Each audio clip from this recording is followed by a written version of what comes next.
5 à 10%. Donc tu ngay nekk booru 44%.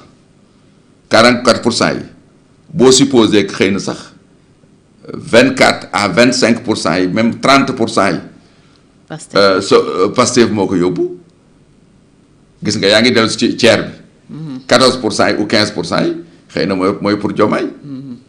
Donc gis nga même ci mathématiquement données yi nga xam ni ci la ñu jëm ci élection yi di ñëw donc même Pastef moomu soxla na ay alliés.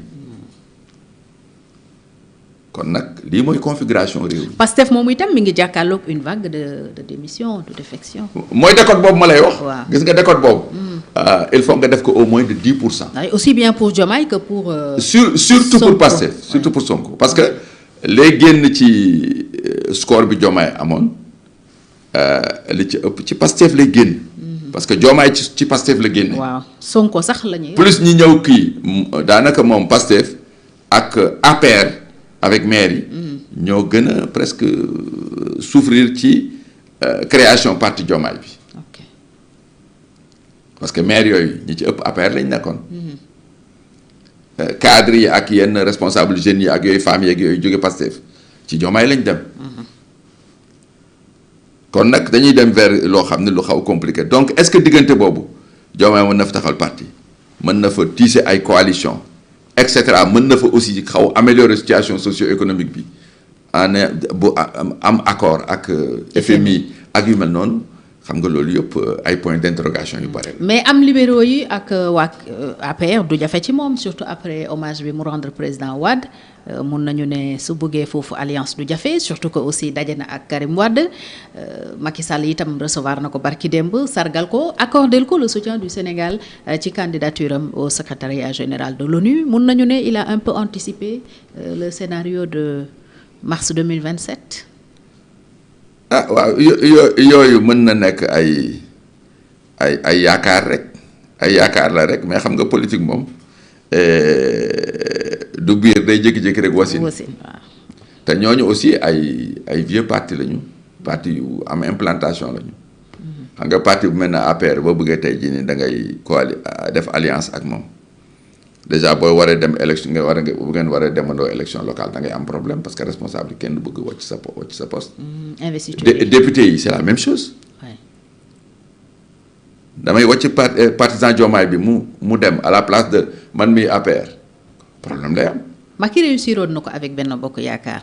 waaw mais booba dafa fekk. mais même si amoon na coow. mais Benno Bokk Yaakaar dafa fekk Macky Sall écraser leen au plan électoral et tout. waaw mais bii demeewul noonu. c'est vrai amuñu kii président bi amagul parti mi ngi sos parti. waaw kenn xamagul nu mu toll ak nu mu day ci réew mi.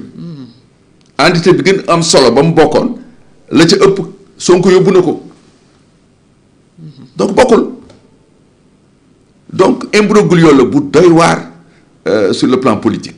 boo xam ne il faut nga am xarañteef bu baax mais aussi il faut nga calculer parce que ci le facteur temps facteur bu am solo la. waaw il a un problème de temps. voilà il a un problème de temps parce que implanté parti gis nga Macky Sall mooy le presque miracle ci parti bu ñëw au pouvoir mais il lui a fallu 4 ans 2008 ba 2012 te Macky def na ñetti yoon tuuru Sénégal ak dem na ak diaspora bi mais Diomaye defagul tuuru Sénégal. te mosul structuré aussi Diomaye defagul tuuru Sénégal au plan politique.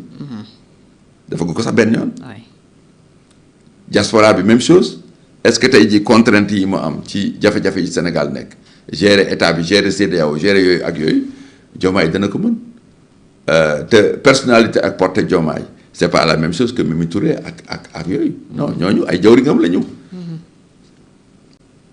kon nag équation bu xaw doy waar la ba nga xam ne dafa laaj xarañteef politique mais aussi dafa laaj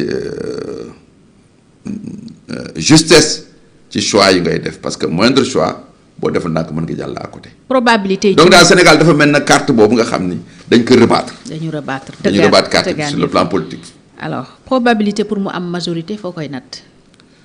man daal fi ma ko gisee mooy mu jëm am une coalition une alliance ak yenn grandes entités yi nga xam ni ñoo féete woon ci opposition bi et particulièrement APR particulièrement le PDS et nouvelle responsabilité ou bien boo kii appelle sax nga ni le FDR. maanaam carrément wax leen ni élection yi ñu jëm législative yi enjeu bi du dara lu may et sauver la République. Sauver la République. Parce que bu ñu amul un front républicain danañu jàllar bi constitution bi danañ fi indi parti état danañ fi indi leneen danañ fi indi leneen danañ fi indi leneen kooku aussi day fekk opposition bi ci boppam ñu kii parce que normalement Diomaye bëgguma terme bi Alioune Tine maa ngi ko koy emprunté mais foofu wax na dëgg en fait Diomaye président de transition la maanaam Sénégal dafa jóge woon ci crise bu jaxasoo am ay élections in extremis mu génn ci dinaa koy wax lay fenn man leen su ma doon moom du ma wut beneen mandat.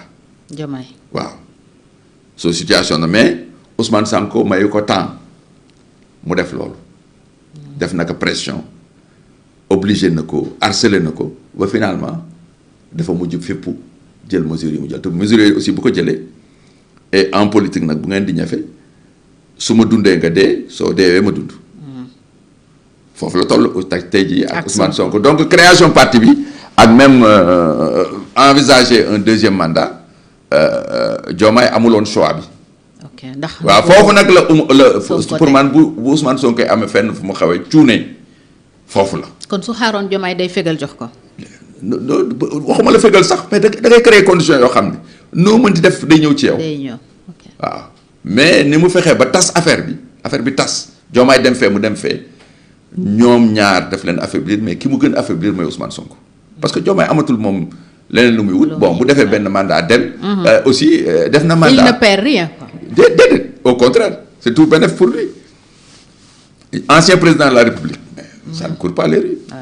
voilà donc l'impatience et erreur yi nga xam ne moom la Sonko def sur le plan tactique en fait moo ko indi lii daf doon napp koo xam ni.